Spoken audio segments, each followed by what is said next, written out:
Right, hello everybody and welcome to the preview for Crewe Alexandra versus Hull City, Friday the 2nd of April, 3 o'clock kickoff at the Alexandra Stadium. Good Friday football, Easter weekend football, you love to see it. But because we are in April now, it's time at the start of this preview, the first month of April, to announce who my player of the month is for the previous month of March. And I have given it to Alfie Jones.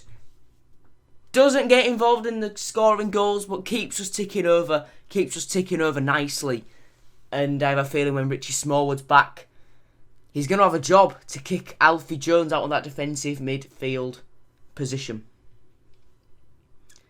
Even though he's dropped back into centre-back in the last game with the absence of Rees-Berg. So Alfie Jones, there you are, added to the winners board. And now let's get on with the main bulk of the preview. Match details at the Alexandra Stadium, Friday the 2nd of April 2021, 3 o'clock kickoff UK time. I follow Tigers for £10. Us see everyone has to pay for this game if you want to watch it. And it's in League One. On to team news then. This is going to be elongated this week. Rees-Berg could be absent for 2 to 3 weeks with a calf injury. Grant McCann confirmed after Berg missed a 1-1 draw with Gillingham at the Cacom Stadium through what was then an unknown injury. Alfie Jones will be available for this game after being substituted in the latter stage of the game against Gillingham after a clash of heads. Grant McCann is hopeful that Josh McGuinness and Gavin White will be involved in the Matchday squad following international duty with Northern Ireland. The duo started for their nation on Wednesday night against Bulgaria in a 0-0 draw in Belfast. Richie Smallwood, knee, is close to returning to action. He is maximum 3 weeks away from a return. Sean McLaughlin has recovered from his calf problem. He was a substitute against Gillingham, was brought on in place of Alfie Jones at the Cacom after the force changed,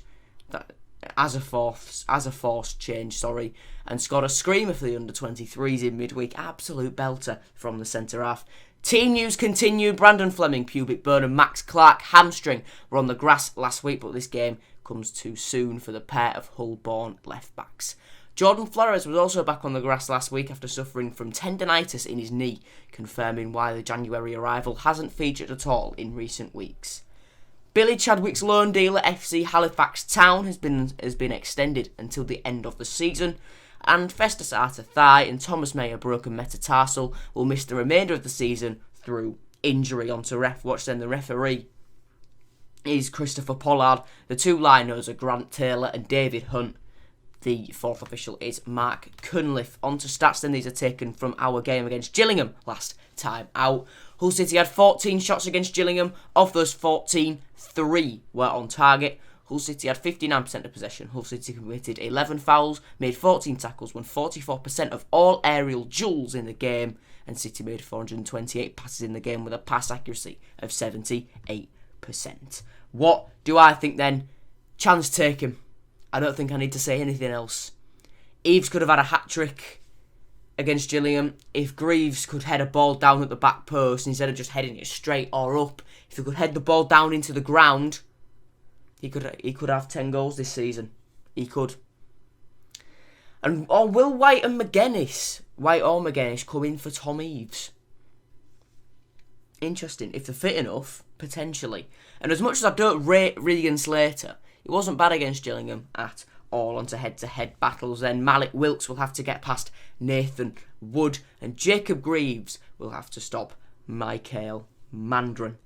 Current form: 3 wins, 2 draws in our last 5. 2 draws in our last 2, though, really dented our promotion hopes, but our automatic promotion chances when you look at other teams' games in hand. If we look at Crewe, then they drew 1-0 with Blackpool, lost 3-0 to Lincoln, beat Doncaster 1-0, lost 3-0 to Burton, and beat Northampton 1-0 in their last 5. Records at the bottom there, we have the 3rd best home record in the league. We have the 3rd best away record in the league. 21 wins, 7 draws and 10 losses, with 63 goals scored and 31 goals conceded. Crewe, they have the 6th best home record in the league. They have the 20th best away record in the league. They're just outside the relegation zone on that. 14 wins, 9 draws, 13 losses for them. Scored 44 goals, conceded 46. And as we look at the league table, then the 2 draws in our last 2 games have slightly dented our hopes. As Peterborough, who beat Accrington 7-0 last time out, closing to within 1 point of us with a game in hand. Still behind us on goal difference, but they've over halved the goal difference gap in 1 game. That's mental. And Sunderland as well, with 2 games in hand, they're only 3 points behind. But it's still all to play for, because games in hand can go either way. Games in hand are good if you win them. But in the fight for playoffs as well, Lincoln have slipped up recently. They're falling a bit behind. Then 5th down to 15th are separated by 8 points. 5th down to 16th are separated by 9 points. It's mental. It's mental. Down the bottom, Burton are clear of that bottom fight now, I reckon. It's between Swindon, Northampton and the 4 teams in the relegation zone at the moment. AFC Wimbledon, Wigan Athletic, Bristol Rovers and Rochdale. And there is your league statistics screen where you can see the top scorers, the guys with the most assists in the league, the top scorers as clubs, the best defences as clubs and the best home and away records there. So if you want to pause the video and have a look through it all, now's your chance.